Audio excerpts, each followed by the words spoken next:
try landing on top of Nandidurga. It's a 4,900 feet peak a few nautical miles northeast of Yelahanka, VOYK, in India and is relatively bare in FlightGear. Sounds good. So apparently this person got stuck on top of Nandi Durga or Nandi Hill because the road down somehow got destroyed. So we will have to fly in an airplane to get him out of there and back to the main city. Luckily for the rescue, a few days before that person got stranded on a hill, I recently flew to Nandi Hills just to check what kind of things are available over there. So I'm going to use my favorite tool, which is the UFO, to do this. And I also have the file map over right here to compare it with what everything looks like in real life. So let's go ahead and take off. So right now our altitude is about 4,000, which is like scarily low, so let's go up a bit.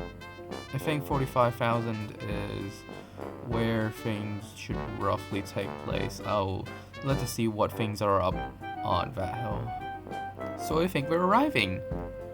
At least luckily, there are no trees up here, which makes this rescue a lot easier. I don't have to care about that. Of course it's in a texture, but the physics just doesn't care. So this is Nandi Hill.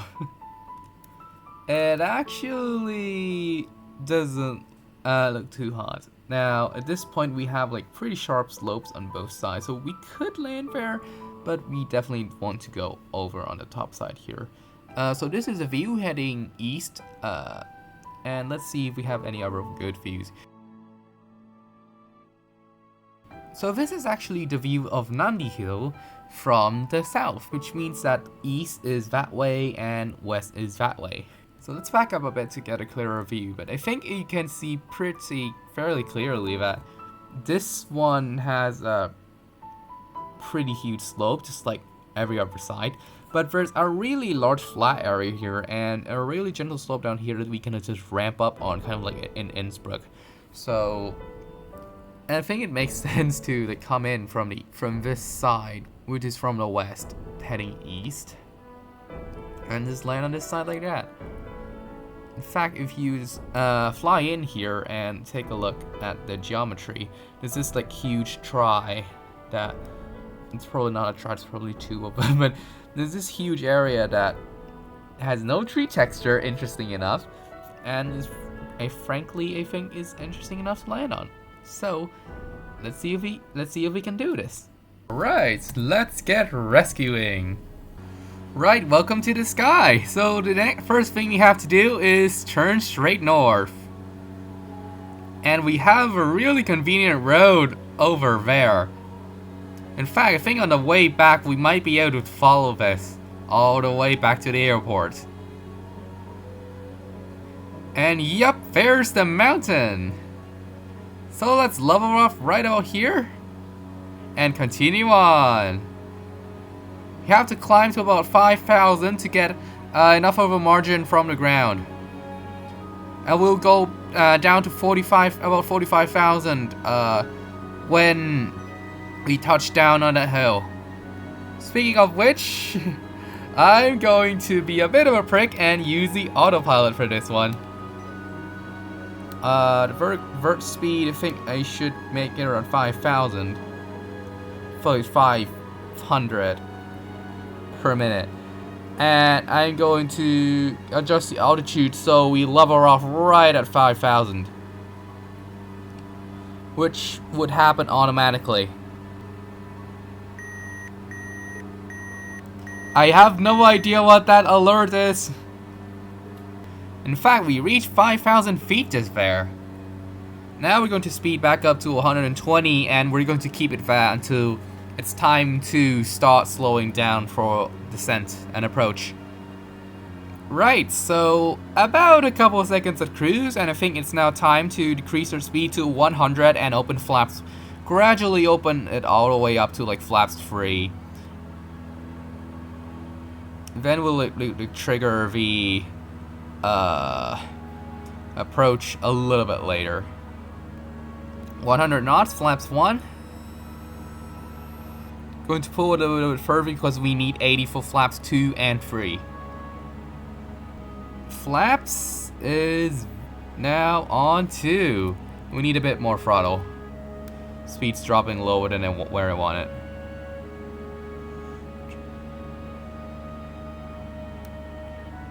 Right.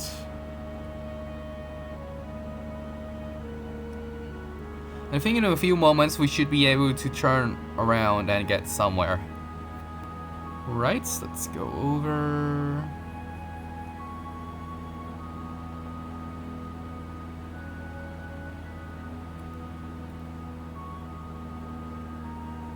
I'm going to leave it in here for a while and then I'm going to turn off autopilot and trim it. And there's the slope we're going to land on, peeps. It's over a little bit to the right of the magnetic compass. Right, I think it's due time to turn off the autopilot and start flying manually. So flaps free.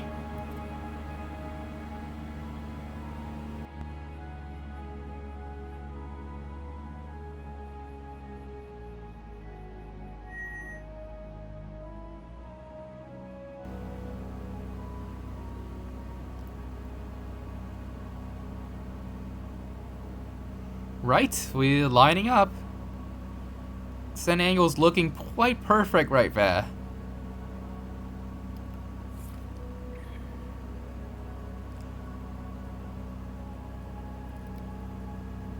I'm having trouble deciding if we're high or low in this one.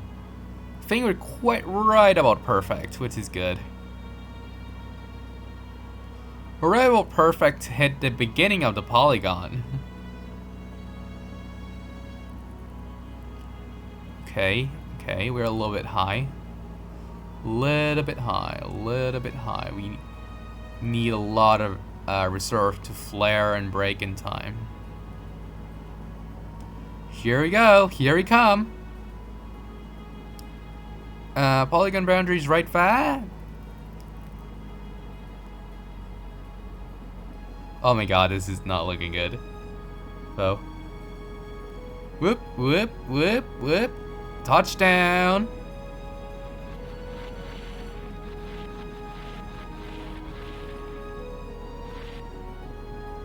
And landing! So, we have successfully arrived at Nandi Hill. Woo! The reason this is a little bit scary is that if I go at too high a speed and hit that, I would have broken my nose gear. So I'm kind of relieved that we actually got here to the field safely. It's great. So we successfully landed at Nandi Hill and it will be a lot easier to come back, so our job here is done, right? Well, of course not. So here we are in the Cessna Caravan by ePilot, which is available right in the launcher. This thing has a couple of nice features, including a fairly well-featured autopilot, which I'm going to use extensively, as well as a kind of different checklist system that uses its own menu, somehow, and kind of duplicates the work of the checklist dialog almost entirely. But I'm going to use this thing for a couple of settings, including the flaps setting for takeoff, which I actually remember, and the elevator trim setting, which I can't remember, or rather can't see. So, now that everything's ready, I guess it's time to take off.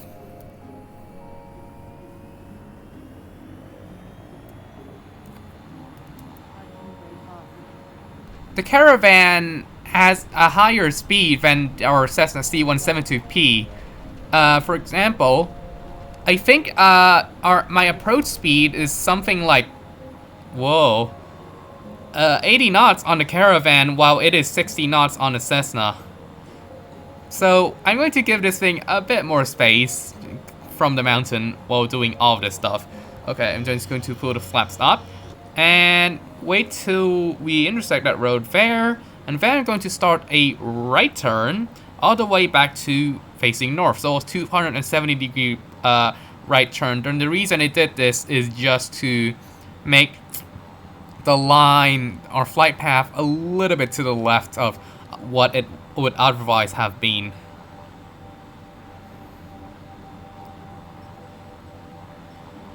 Now that we're safely in this turn, let's begin setting up the autopilot for heading of 0, altitude of 5,000, that's also where we want to be for that, and an auto throttle of 170, which I'm going to enable right now.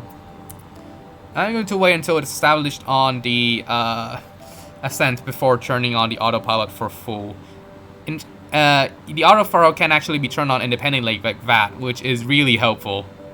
This thing actually has a glass cockpit you can turn on, but I'm not going to use it because, let's be honest, it's a little bit harder to read, at least for me, at speed.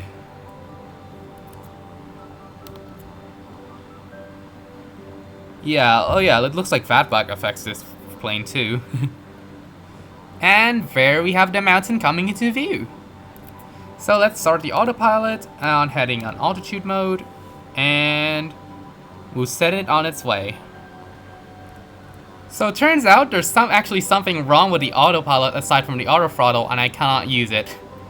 Whoops, I think I have to manual my way through this. So let's set it to 1 Fenn and flaps 10, just like in the Cessna, in preparation for what's coming up.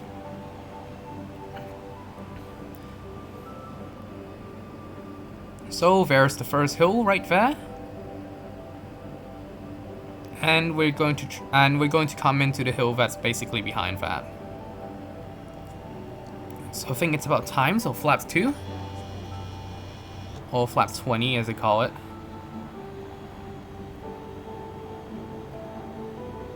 So let's try something a bit audacious and curve into that apparently hole in the mountains there.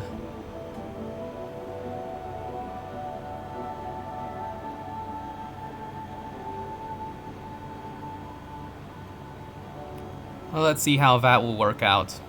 I'm also going to start descending to 4,500, which is where I want to be approaching.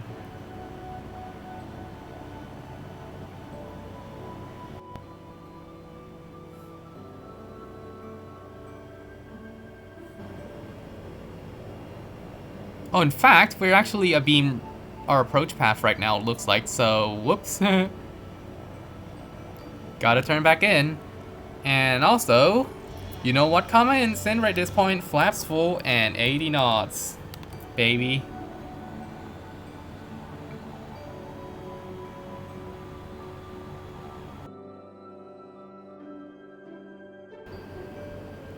You know, this is why I generally plan routes before I just come out here and wing it, because I want to make sure that I know what's going on and wouldn't make some silly mistake like that if done later could entirely doom the whole thing.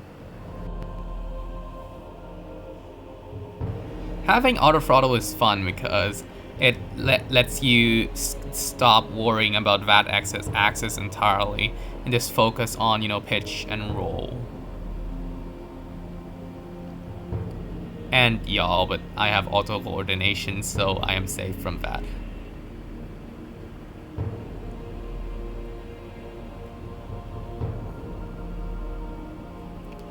Looking a little bit overspeeding, but good. So I'm going to turn off the auto throttle right now for extra reliability, and I'm going to start approaching. And hopefully this will be a better landing.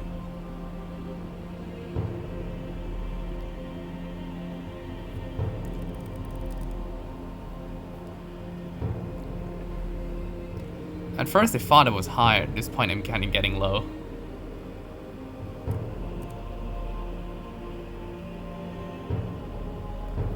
Right. Easy, easy, easy. This looks sketchy as heck. Easy. Ow. At least that worked. And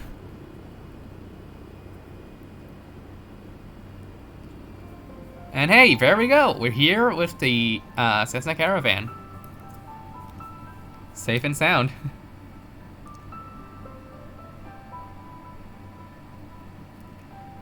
So, another job well done. But, of course, there's one more thing. One more plane where I should try to fly this route just to see that it's possible. Because, oh my god, that plane is landing so fast, it's going to be absolutely fun to try to fit it on this hill over here. And of course, you know what I mean. Welcome to the Citation 10, the plane which is unexpectedly straining on my computer, I might add. I think it's CPU limited or something. So, this thing is going to be a challenge in more than one way. For instance, 110 knots, the speed I used to approach the airport in the last time, is this thing's landing speed, so it's going to take a while to optimize this thing and get it down. Also, no crash script is not running, which means that I have very, very, very little margins to work with here. One single mistake and it would just stop right there for you to see. No recovering from it there. So right now I'm still using the same route as a Caravan, turning right until we head north, and all that kind of jazz. I'm going to be using the autopilot as much as humanly possible here, just to help me get this thing done at all. I can actually somewhat use this thing controllably. However, as I said, the challenge with this thing is not flying it, but the speed, the sheer speed of everything that needs to happen. I think FlightGear decided to not be kind on me and make the fog a little thicker today. Oh, I think I see something. Let's actually open the flap steps a bit and gradually kick down the speed. Also, I'm going to turn on the speed brake to help speed this up because we don't have too much margin here. Right, to keep things slow, I'm going to pull flaps 15 right now. Flaps 25 is like really draggy and shouldn't be used unless things get really bad. So I'm going to hold off on that for now. As for speed, I'm going to use 160 knots. Also, I might need to pull a Madeira and just straight up arc over perfectly to make this work, which would be very hard, to say the least. So, I'm going to cut off the autopilot and start turning. Hopefully.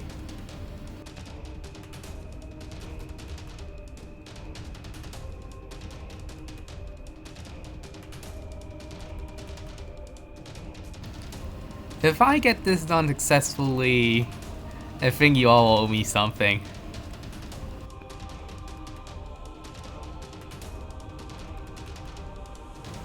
Woo! We actually come off that Madeira turn perfectly. Now on to the final descent and to make sure I don't mess this up.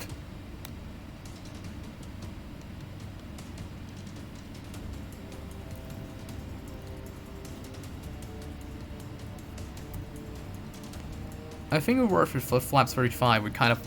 Oh wait, no, we're not ready for that. Stall. Okay, now that we got out of that, it's time to kick the throttle back down because... Oh my god. Was that the right decision to turn on that last flap step after all? Yes, no. Kind of gets closer to stall there. See what kind of relative vertical speed it can get out of this descent. Oh my god, 90 knots! Okay, nope. Too low. Terrain. Too low. Sink rate. Pull up. System fail. I think you know what happened there.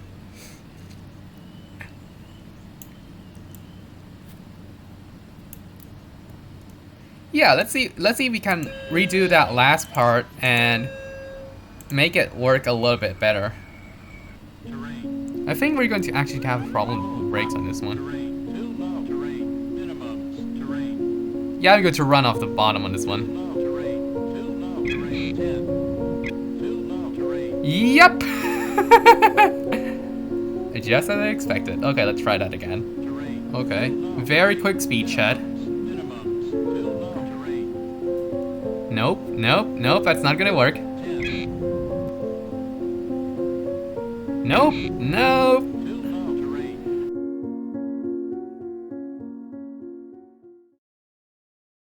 It's almost not possible to actually get a Citation 10 onto there. You need to be very precise and turning out have the speed brake on halfway through at minimum if you want that to happen. Let's see if we can get that to happen. Well, I'm going to auto fart twice, which is how you like get the engine back up after a replay on this plane. And let's see how we fare. I'm going to pull down the flaps and speed brakes for now because we need to wait for the spool.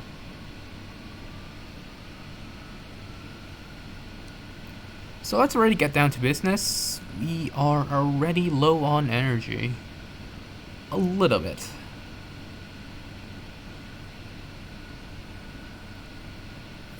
I think we're somewhat good actually. Right now we look somewhat good. Might have to pull some speed brake in to get the edge out of that.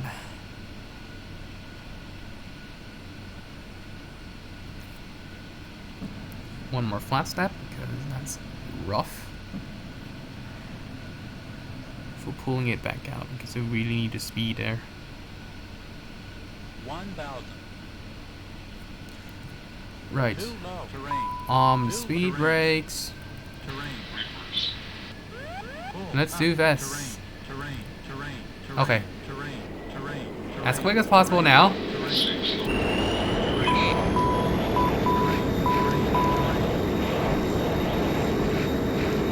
Oh my god, we did!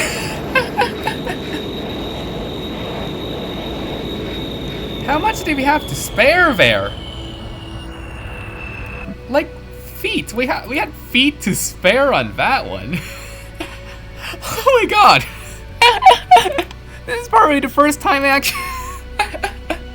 Oh my goodness! We actually did it! I genuinely thought it's going to be impossible after some. Oh my god! Oh my goodness! Okay, let's shut this thing down and. Oh my goodness! Oh my goodness, we actually did it!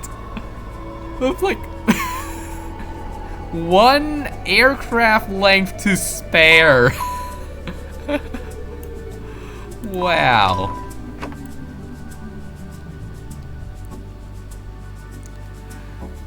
Alright, so with that, I think we did a really good job today flying like, I don't know, 3 full planes of people out of Nandi Hill.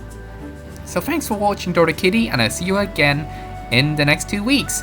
Have a nice flight.